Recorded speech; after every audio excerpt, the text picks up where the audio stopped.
Every morning, millions of men wake up and put on a mask. Not the kind made of fabric or metal, but one invisible, the mask of strength, control, and success. It's the first thing you wear when you leave the house. At the gym, it looks like discipline and power. At work, it looks like confidence and certainty. Online, it looks like a highlight reel of victories, curated for admiration. But here's the paradox. The mask is not you. It's a performance. One rehearsed for so long that it feels natural until one day you can't tell the difference anymore. From childhood we were programmed, don't cry, be strong, prove yourself, and each time we silenced the part of us that wanted to be human. Another layer of the mask was stitched into our identity. Now, men don't just live, they perform. Every word calculated, every gesture polished, every silence heavy with what cannot be said. And the longer the performance continues, the heavier the mask becomes. But here's the question most men never dare to ask. If the mask is not you, then who are you when it comes off? Stay with me, because in this video we are going to tear into that question. We're going to confront the invisible performance that defines modern masculinity. And I will reveal a truth after the 5th minute, that most men never discover a truth that could change the way you see yourself forever. So take a breath, don't click away, because right now you are standing at the edge of a mirror. And what you're about to see is not just a reflection, it's the face you've been hiding all your life. If you're still watching, it means you've felt it. The mask pressing down on you. Maybe you've worn it at the gym, at work, online. Maybe for so long that you can't remember the face beneath it. This isn't a lecture, it's a mirror. And once you look into it, you can't unsee what's inside. Think of the moments you smiled when you wanted to scream. The times you said, "I'm fine," when you weren't. Those weren't random choices, they were the mask performing for you. But here's the truth. What you bury doesn't disappear. It waits. And sooner or later, it will surface. In a few minutes, I'm going to reveal something most men never dare to face. It explains why success feels empty, why silence feels unbearable, and why the mask keeps getting heavier. So stay with me, because after the 5th minute, you'll see what the performance has truly cost you, and why the real fight is not with the world, but with yourself. The invisible mask is the most dangerous kind, because you don't put it on with your hands. It's stitched into your identity. It's not chosen, it's programmed. From the moment a boy hears, "Don't cry, be strong, prove yourself," the mask begins to form. Every unspoken tear, every silenced fear, every hidden weakness adds another layer. At the gym, the mask looks like power, heavy weights lifted, muscles carved like armor. But behind that strength often lives fear. Fear of being overlooked, fear of not being enough. At work, the mask becomes confidence. Firm handshakes, polished voices, calm gestures. But beneath it hides doubt, the anxiety of failing, of slipping, of being exposed. Online, the mask is perfection. Carefully selected photos, highlights of success, curated victories. But the failures, the nights of exhaustion, the moments of collapse, those are cut from the performance. And the paradox, the mask works. It earns approval, it wins respect, it protects you from rejection, but protection has a cost, because each time you wear the mask, a part of you is silenced, and silence, over years, becomes suffocation. Ask yourself this: how many times have you acted strong when you were breaking? How many times have you laughed when you wanted to disappear? How many times have you looked in the mirror and not recognized the man staring back? That's the prison of the invisible mask. No chains, no locks, only expectations so heavy that they feel natural. And here's the tragedy. The better you perform, the deeper you get lost. Because the applause isn't for you, it's for the role. And the more the role grows, the smaller you become. This is where most men stop. They accept the mask as identity. But if you keep watching, I'll show you the hidden cost of this performance, the part no one talks about, and why it may already be consuming you from the inside. Here's the truth: most men never realize. The longer you wear the mask, the less it belongs to you, and the more you belong to it. At first you know you're pretending. You know that smile is forced, that confidence is stretched thin, that the stories you share online hide the nights when you felt like breaking. But over time, something terrifying happens. The mask doesn't just cover your face, it fuses with it. Psychologists call this identity alienation. It's when the actor becomes the role. You've performed for so long that the performance consumes the man. Think of a man who projects fearlessness. He repeats it so often that he stops admitting fear even to himself. Or the man who pretends to be in control. Eventually, he denies the chaos that is tearing him apart. The man who acts strong day after day forgets what it feels like to simply be human. And this is the paradox. The better you perform, the further you drift from yourself. The mask earns applause, respect, even admiration, but it does so at your expense. Because applause never reaches the real man. It only feeds the role. This is why success tastes bitter. This is why silence feels unbearable. Because when the lights go out, when there's no one left to impress, you realize you no longer know who you are without the performance. And here's the most haunting part. If you never confront this truth, you risk living and dying as a character. Your gravestone will carry your name, but the man buried beneath it will have been a stranger to himself. So I'll ask you directly, how much of you is still you? And how much has already been consumed by the mask? Because the price of performance isn't just exhaustion. It isn't just loneliness. The real cost is identity itself. And once you lose that, no amount of admiration, no amount of achievement can ever bring it back.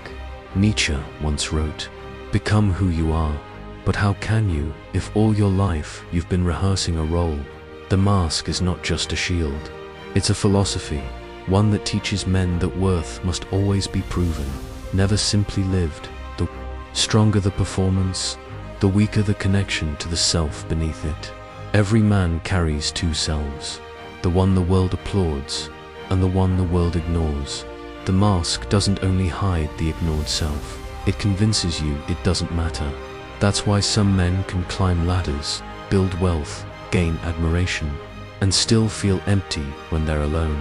Because the applause was never for them, it was for the mask. Carl Jung called this the persona, the social face we show to the world. He warned that if the persona grows too large, the rest of the self collapses into shadow, and the shadow always demands payment. Imagine a man standing before a cracked mirror. Each shard reflects a slightly different version, one confident, one fragile, one silent, one screaming. Together, they never form a whole. That is the life of the performative male, fragments, distortions, never the full reflection. Nietzsche's challenge wasn't to become perfect, it was to become real. But reality terrifies men because it means risking rejection. It means lowering the mask and showing a face the world may not applaud. Yet here lies the paradox. No one can truly love a mask. They can admire it, envy it, even worship it. But love requires something the mask cannot give, truth. And so the question becomes this: will you live admired but unknown? Or will you risk being known, even if it means being rejected? Because in the end, the mask doesn't just protect you from pain, it also protects you from love. And a man who cannot be loved for who he truly is will never feel whole. In the past, a man could stand in front of a mirror and see himself. The reflection wasn't perfect, but at least it was honest. Today, the mirror has changed. It's no longer glass. It's screens, feeds, algorithms. Every selfie, every post, every highlight reel becomes a fragment of identity, polished, curated, exaggerated. And the more you stare into that digital mirror, the more you begin to confuse the reflection with reality. Think of social media as a carnival hall of mirrors. One reflection stretches you taller, Another shrinks you smaller.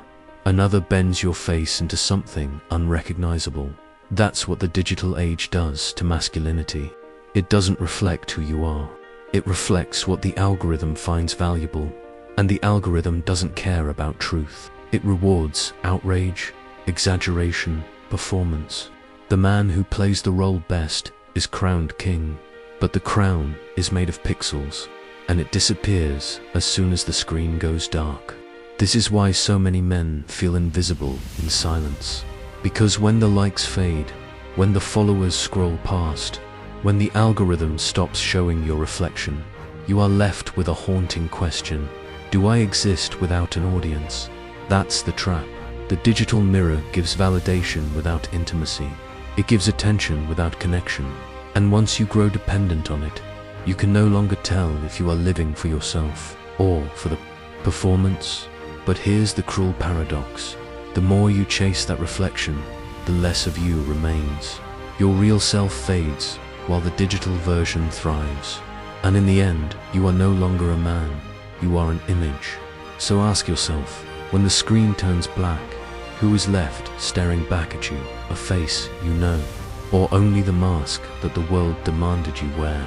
The mask is heavy, but most men don't realize its weight until they try to take it off. That's why so many never do. It feels safer to keep pretending, safer to suffocate in silence than to risk being seen for who you truly are. But here's the truth. Freedom doesn't come from polishing the mask. It comes from daring to lower it, even if only for a moment. Taking off the mask doesn't mean rejecting masculinity. It means redefining it, not as the absence of weakness, but as the courage to embrace it. Imagine this, a man standing in the rain, mask slipping from his face, crashing into the ground. He doesn't look flawless. He looks raw, imperfect, vulnerable. But for the first time, he looks real. Yes, people will judge. Yes, some will leave. But those who remain will stay for you, not for the act. Because true connection doesn't come from perfection. It comes from honesty. The strongest man is not the one who convinces the world he is unbreakable.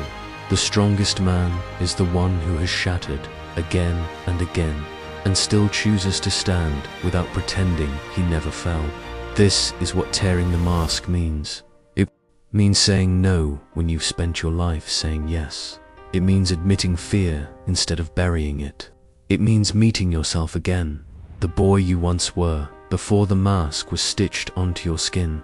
And that boy is still there, waiting, watching, hoping that one day you will stop performing and finally let him breathe. The question is, will you? Or will you let the mask finish what it started, turning you into a character the world admires, but you no longer recognize? Because in the end, the mask doesn't just hide you, it erases you. And the only way to win is to tear it apart before it consumes everything you are. The world is full of masked men. They walk among us in offices, gyms, and glowing feeds, applauded for roles they no longer know how to stop playing. But masks always crack. And when they do, what's revealed beneath is not weakness, it's truth. The rarest form of strength is not pretending to be untouchable. It is daring to be seen, raw and imperfect, without the armor of performance. Because the mask doesn't just hide you, it erases you.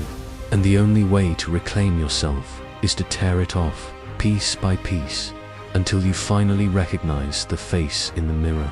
If this spoke to you, don't let it end here. Subscribe now and leave a comment with 3 words. I removed the mask. Because when you say it, you don't just free yourself, you give another man the courage to do the same. This is not the end of the journey, it's the beginning, and the next time we meet, we'll go even deeper into the shadows of your mind, into the illusions of strength, the silence of loneliness, and the truths men fear the most.